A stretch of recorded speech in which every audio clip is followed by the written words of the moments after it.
Tuli ku Ugandan lifestyle. Muli mutyaje musinziro kwanga mtu goberera. Mwebale nnyo okubanga mtu webirozo n'obudde. Ne mbuga akatulabe Emma. Ndi musanyufu nnyo kubanga mutulazo omukwano. Comments ne views kiraga musiima. Okay.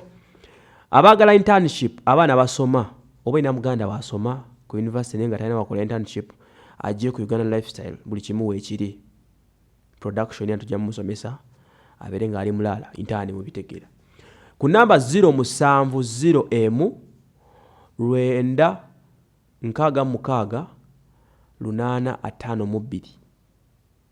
Nja kujida masa. Kakati Rema namakula mukwano gwa mwenyo weekend je tuvuddemu badde birthday y'omwana omuwala Maya Musuza nga ni first born wa Kenzo.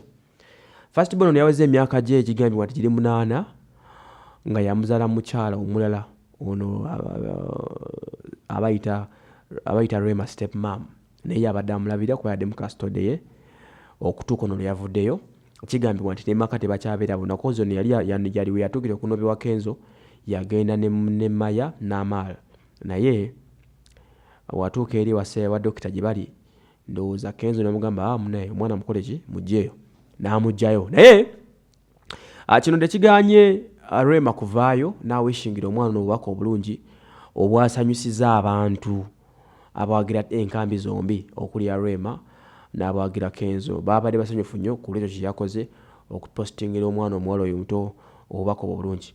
Nasagala mwerabire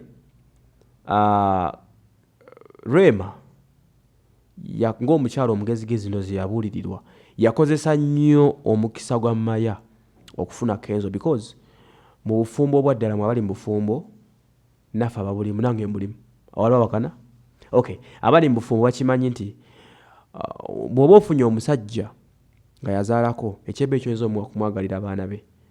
The same applies to women. Bw'ofuna omukazi nga yazaalako ebbali kyosobola omuwa ekyebbeeyi kwagala mwana we bw'oyagala ennyo omwana w'omukwano gubeerawo.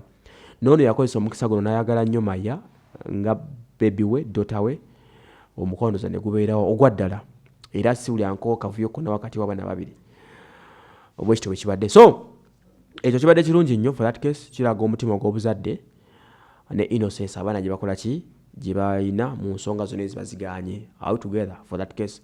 Now ago guli awe gutyo kakadde ekizo kunewusa kiri kimu nti sima bakode kamu ne Rema kana akozesa ku side eri ya Dr. Sebunya kubanga ne Sebunya alina omwana okitegera naye taposting ako bwana ba Sebunya ade n'omu okitegera simanyi lwaki tanaba kupostinga.